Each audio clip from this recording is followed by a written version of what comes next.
Juan Kapitulo 6, versikulo 35. Si Jesus miingon kanila, "Ako mao ang pan nga naghatag sa kinabuhi.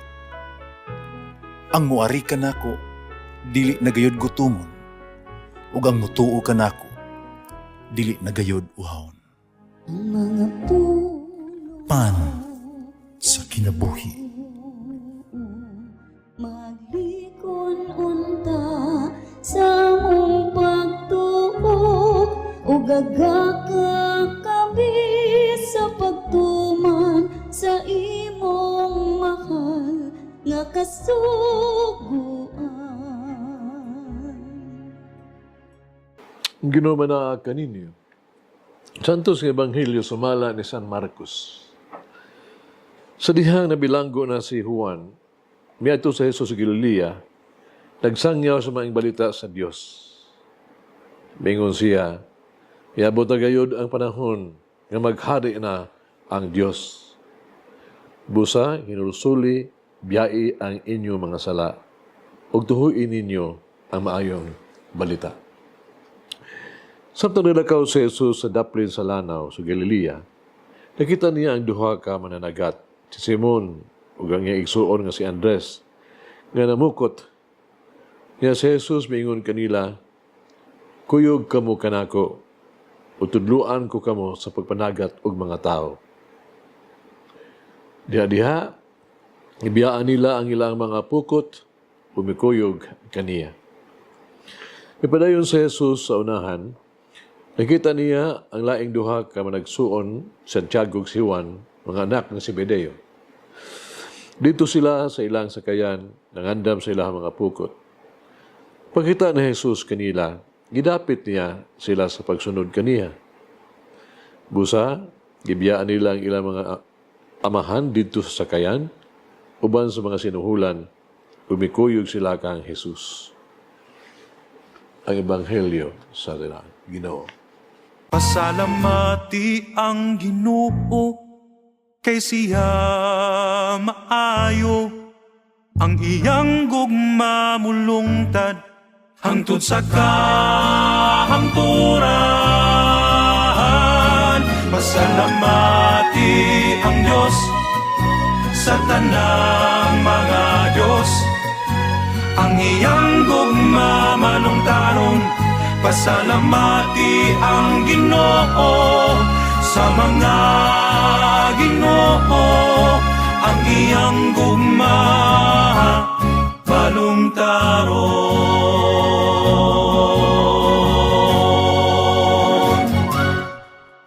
Gibiyaan ang tanan aron mosunod lang kang Jesus. Gisugdan ni Jesus ang iyahang misyon, public ministry, pinaagi sa usa ka awhag, usa ka tawag. Una, usa kini katawag sa paghinusol, call to repentance. Sa maingon, ang giharian sa Dios, haduol na hinulsuli, paghinusol, pagtuo sa Ebanghelyo. Usa kini katawag sa pagkakabig, conversion. Ito sa pagbag-os kasing-kasing. Gusto ni Jesus, nga ipahuuyon nato ang ato ang kagalingon ngadto sa Dios. Isunod ang iyang atong kinabuhi sa iyang mga pamaagi o sa iyang kabubuton. Ang pagkakabig mao ang pagbalik ngadto sa Dios. Ang pagtugot sa Dios nga mahimong sentro sa ato ang kinabuhi ug paghimo kaniya nga mo'y kontrolar sa tuang mga pulong ug mga buhat. Kaduha, usa kini katawag a call for discipleship, pagkadisipulo, nga mahimot ang bahin sa iyang misyon, ministry. Mahimong iyang mga apostoles. Panunsay angay natong buhaton. Human sa tawag, si Jesus nangayo og pagsalig, trust, faith. Si Pedro, ang iyang mga igsuon, si Andres, Bibiya, sila mga pukot, ug misunod kaniya. Santiago ug Juan, Bibiya, sa ilang amahan, si Zebedeo, sa sakayan uban sa mga sinuhulan, ug misunod kaniya. Mao nga, gibiyaan nila ang ilang mga seguridad, ilang mga lampuson kay mga karera. Iyong pagpasabot may pasabot sa pukot o sakayan nga pangisda. Gipili nila si Kristo labaw pa sa ilang pamilya. Nagpasabot nga kini ang Dios una ug labaw sa tanan. Ang tanan ikaduha lamang sa Dios. Nundumi nga ang gusto ug gikinahanglan ni Jesus mo ang ordinaryo mga tao kamuhatag kaniya sa tibuok nilang kinabuhi, sa ilang tibuok nga panahon o sa kumpleto nga talento. Kano ato ang pangutanon atong kaugalingon? Mahimo ba kita nga huna-huna ni Jesus na pinaagi kaniya siya makahuna-huna? Mahimo ba na kita na kasing-kasing diin si Jesus mabuhi o mahigugma? Mahimo ba kita nga mahimong tingog ni Jesus na pinaagi kinsa siya makasulti? Mahimo ba nga kita mahimo sang kamot ni Jesus diin makatabang makaayot? Usa ka Romanhong sinsilyo, no? Sa lapi, nakaplagan.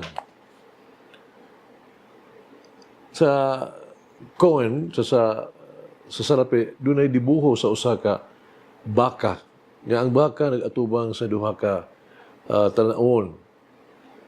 Ang usa, altar, ikaduha mo ang daro.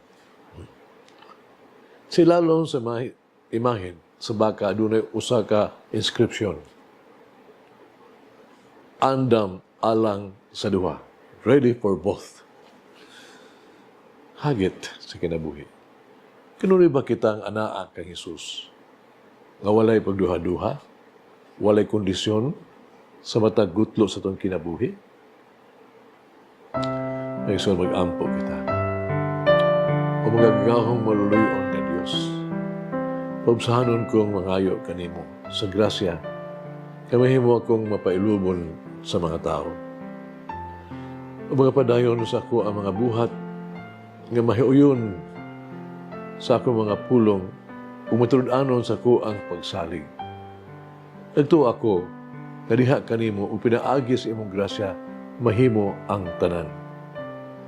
Magagahom mahigugmaong amahan, malihog, ihatag kanako ang imong grasya aron ako kanunay nga andam sa pagpasaylo, sa pagtuman sa imong kabubuton, o sa pagpaubos ako ang mga pagilabot o pagtugyan sa kagalingon kanimo. Idawat na ko ang imuhang grasya, mahimo kong mabag-o alang sa labipang maayo, pagagahom o maamuhon nga amahan. Ubsahanon kong mag-ampo alang sa imong grasya, kung dili ako mahulog tentasyon, dili magpadala sa mga kahuyan sa tao, o dili magkumpiyansa, dili mahimong ulipon sa sala, o sa makasalang bisyo. Uban sa imong grasya o langit ng amahan, ikaw mahimong ligon, mahimong luwas ako, mahimo kong malampuson, labi na maluwas ako. Amen. Mama Mary, strengthened by commitment to follow Jesus, who has the words of eternal life.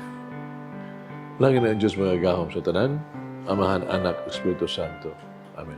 May the Lord of the divine mercy bless us all, heal us from all diseases and suffering. Ayun unta niya kita, tanang mga sakit na to sa lawas, o sa kalag, body and soul. In the name of the Father, the Son, and of the Holy Spirit. Jesus, I trust in you. Amen. Whoever eats the bread of life will never hunger, says the Lord. Kay galaan inyong nabati ang pagpaambit ug hamubong pamalandong sa pulong sa Dios pinaagi sa tulumanon. pan sa kinabuhi. Nga gidumala ni Monsignor Daddy Silva. Hangtod na usab sa sunod higayon, daghang salamat.